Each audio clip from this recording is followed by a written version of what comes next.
নমস্কার, আমি ডক্টর সুব্রত নস্কর। আশা করি সবাই ভালো আছেন। আগের একটি ভিডিওতে আলোচনা করেছিলাম পোস্টপার্টাম ব্লুজ নিয়ে। 80% মহিলাদের মধ্যে এই পোস্টপার্টাম ব্লুজ দেখা যায়, যেটা 2 থেকে 3 দিন পর থেকে শুরু হয় বাচ্চা জন্ম দেওয়ার এবং 2-3 সপ্তাহের মধ্যে মোটামুটি ঠিক হয়ে যায়।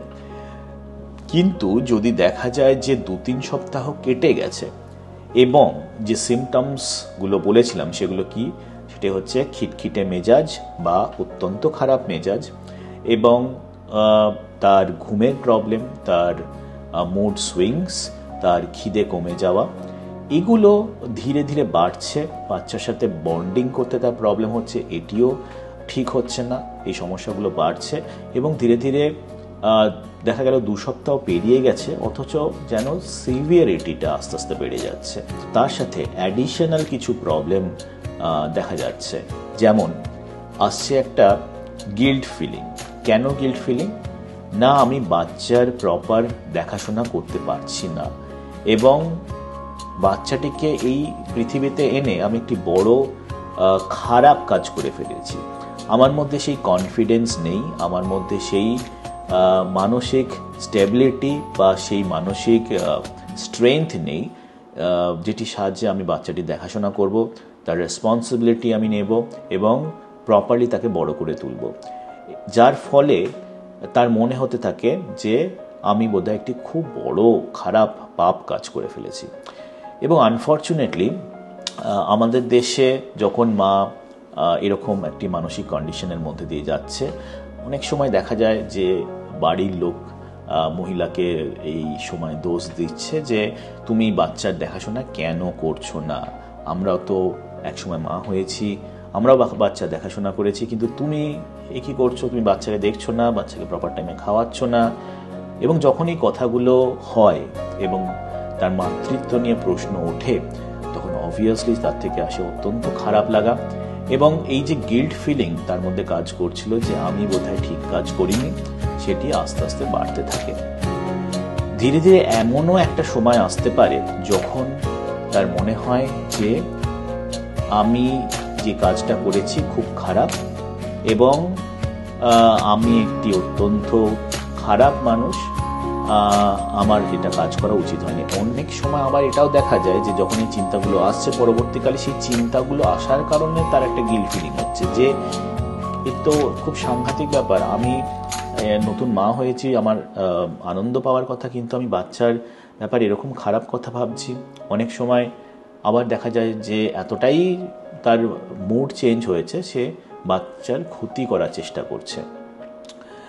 তো যদি আপনারা দেখেন যে এই রকম কিছু চেঞ্জেস মায়ের মধ্যে আসছে, যেখানে সবসময় লো মুড থাকছে, সে কিছু কাজকর্মতে ফোকাস করতে পারছে না, সে কোনো কাজকর্ম প্রপারলি করতে পারছে না, ভালো করে খেতে পারছে না, ভালো করে ঘুমাতে পারছে না, একটা গিল্ট ফিলিং তার মধ্যে কাজ করছে, তার এনার্জি লেভেল দিন দিন কম থাকছে এবং কোনো কিছুতেই তার ভালো লাগছে না, বাচ্চার প্রপারলি সে দেখাশোনা করতে পারছে না, তখন কিন্তু সেই সিচুয়েশনটাকে আমরা বলি পোস্টপার্টাম ডিপ্রেশন।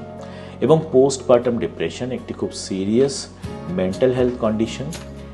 এই মেন্টাল হেলথ কন্ডিশনটি যদি ঠিক করতে হয় তাহলে কিন্তু ডাক্তার দেখাতে হবে, একজন সাইকিয়াট্রিস্ট এবং সাইকোলজিস্টকে দেখাতে হবে, যেটা আমরা করি অ্যাজ আ টিম।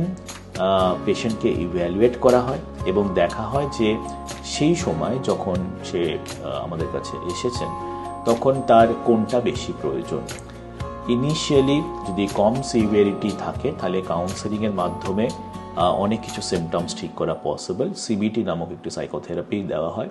কিন্তু যদি দেখা যায় যে তার পক্ষে কাউন্সেলিং করা পসিবল হচ্ছে না বা সিমটম সিভিয়ারিটি এতটাই বেশি যে তখন কাউন্সেলিং করে খুব একটা লাভ পাওয়া যাবে না, ওষুধ অ্যাবসলিউটলি প্রয়োজন, সেক্ষেত্রে আমরা ওষুধ দিয়ে থাকি। এই ওষুধ নিয়ে কিন্তু নানান রকম প্রশ্ন মানুষের মধ্যে রয়েছে, যে যেখানে বাচ্চাকে বুকে দুধ খাওয়ানো হচ্ছে সেখানে কি আদৌ ওষুধ দেওয়ার প্রয়োজন আছে?